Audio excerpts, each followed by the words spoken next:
The sacred name is Jesus. Power in the name of Jesus Christ. What is traditionally taught? Most people are taught that in the original Old Testament, the name of the Creator appeared as Yahweh. And then people add vowels between each letter in order to translate it into either Yahweh, Jehovah, or some other variation of the Y names, such as Yehovah, Yahshua, Yeshua, etc. All of these names and hundreds of variations are based upon the letters of Yahweh, Yod-Heh-Vah-Heh, or Jeh-Vah-Heh, and this is why many people believe that Jesus should be written as Yeshua or some other Y name variant. The very first thing we need to understand is that when you go to school in Israel, they teach you that the language of the Jews is not the original Hebrew language. The style of writing letters is also not original Hebrew. As historical records show, and as they teach you in school in Israel, the style of writing and the alphabet is called the Assyrian script. This chart shows that the language of the Jews is not original Hebrew, and today's Masoretic Hebrew is actually a form of the Assyrian Babylonian script.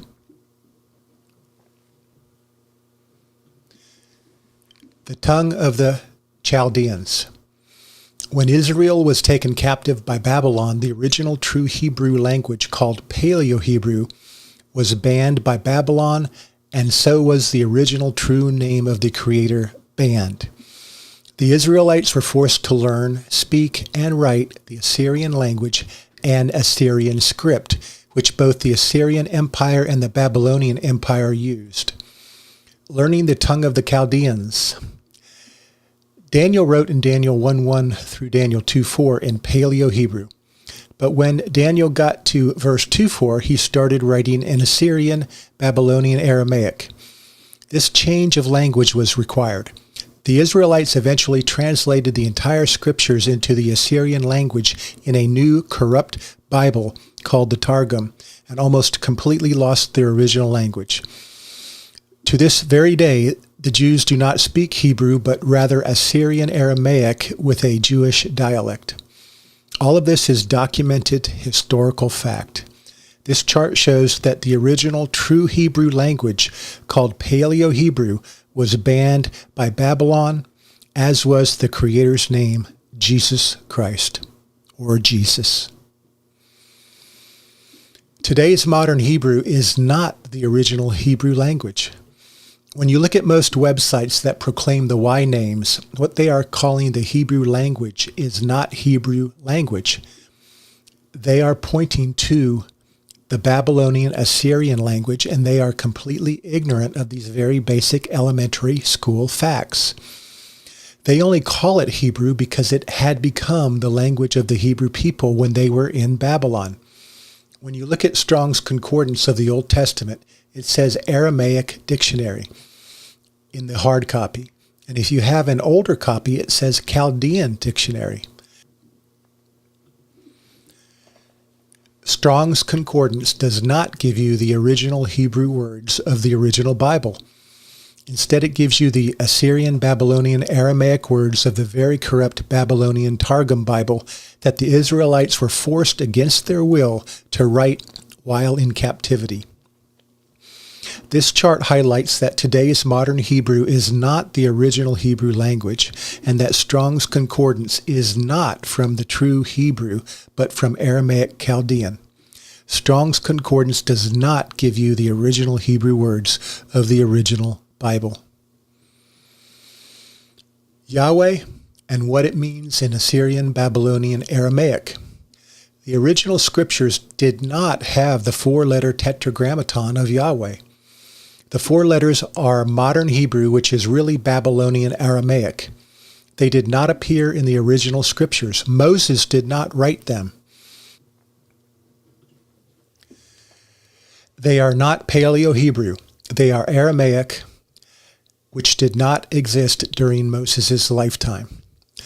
Moses would have written during 1446 to 1406 BC in Old Paleo Hebrew. The language of Aramaic, the language of Yahweh, did not exist until around 900 BC. It was not inserted into our Bibles until the Masoretic Hebrew around 1000 AD. The original name that God spoke and Moses wrote was not the four-letter Yahweh Tetragrammaton, which people then translate into Yahweh, Yahshua, Yeshua, and a host of other names other than Jesus. Anything but Jesus. The four letters, Yahweh, and all of the translations and transliterations from it are all Babylonian Aramaic. Yahweh is actually the Tetragrammaton, name of Baal, Lucifer, or Satan. The letters Yahweh and all translations of it, even Hallelujah and Yeshua, refer to witchcraft. This chart shows that the original scriptures did not have the four-letter Tetragrammaton of Yahweh, and that Yahweh is actually the Tetragrammaton name of Lucifer and Satan. This chart shows the alphabet family tree, where Paleo Hebrew and regular Hebrew are of two different branches. It also shows that Greek is from Hebrew. The Hebrew and Syriac are brother languages, sons of Aramaic, Assyrian. Yet Old Hebrew or Paleo Hebrew is not. They both descended from Phoenician language, but Paleo Hebrew and regular Hebrew are two different branches. Notice also how the Old Hebrew or Paleo Hebrew is listed as a brother of Greek. True ancient Hebrew looks and sounds like Greek. History also shows that the Greeks attained their language from the Israelites. Greek is Hebrew. Strong's Concordance does not point to true Hebrew. It points to the Assyrian language. The Israelites adopted Chaldean, which was the Babylonian, Aramaic, Assyrian words and religious beliefs. The word Chaldean means moon or moon worshippers. If Chaldean means moon or moon worshippers, then the Chaldean language is the language of the moon worshippers. The word Chaldea also means astrology or an astrologer. It is the language of Wicca and witches. And the key to this chart is that Strong's Concordance does not point to true Hebrew. It points to the Assyrian language, which Chaldean is also and is based on witchcraft. Jesus is found in the Dead Sea Scrolls. The image here is a fragment, and it dates to 100 BC. It is of Psalm 121.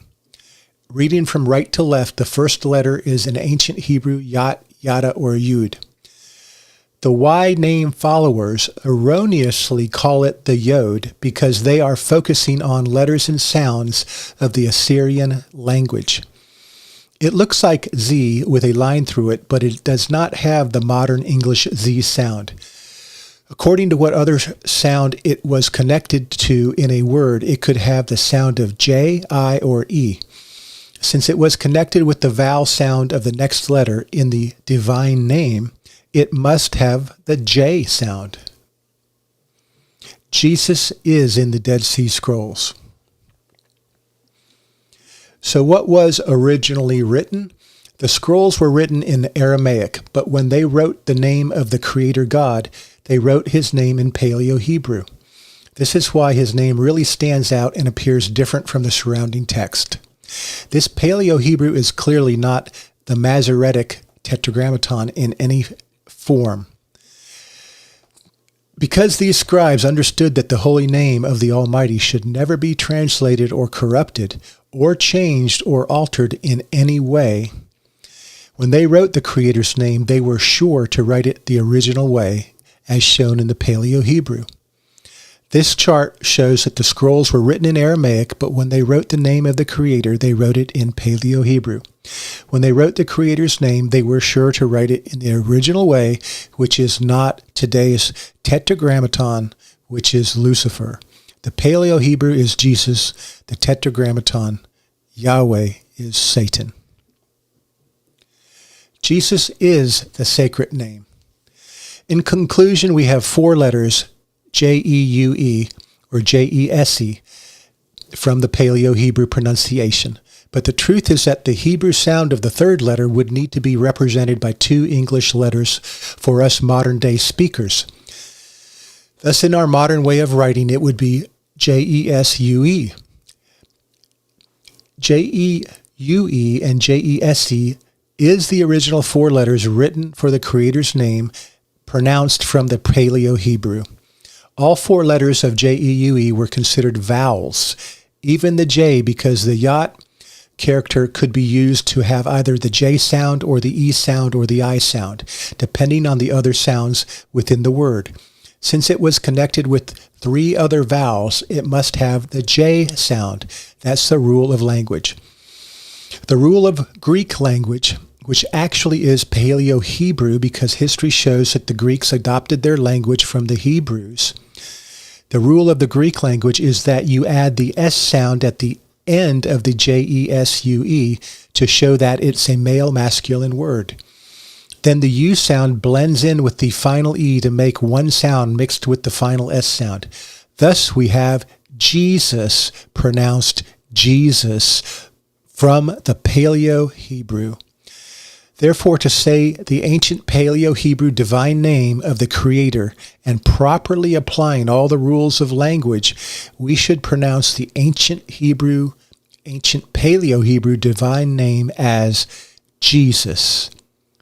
This chart shows that the Paleo Hebrew, the four letters which are not equivalent to today's Masoretic Hebrew, the Paleo Hebrew is the original four letters written for our Creator's name, and his divine name is Jesus in Paleo Hebrew and in English today. Greek is Hebrew. Jesus is Hebrew. English comes mostly from Greek, which is Paleo Hebrew. The USA and Britain Commonwealth are the modern descendants of the lost 10 tribes of Israel, and so English still maintains a lot of the Hebrew sounds. In Exodus 3:14, which in the King James Bible says, "And God said unto Moses, I am that I am," according to Strong's Concordance, which is actually a concordance of the Babylonian Aramaic language, the words I am that I am comes from H1961, which is Haya Haya. However, in the true Paleo Hebrew scriptures of Exodus 3:14, it actually said EHJEH Asher EHJEH, pronounced IJ Asher IJ. This chart shows Greek is Hebrew, Jesus is Hebrew. English comes mostly from Greek, which is Paleo Hebrew. Ajay, Asher, Ajay.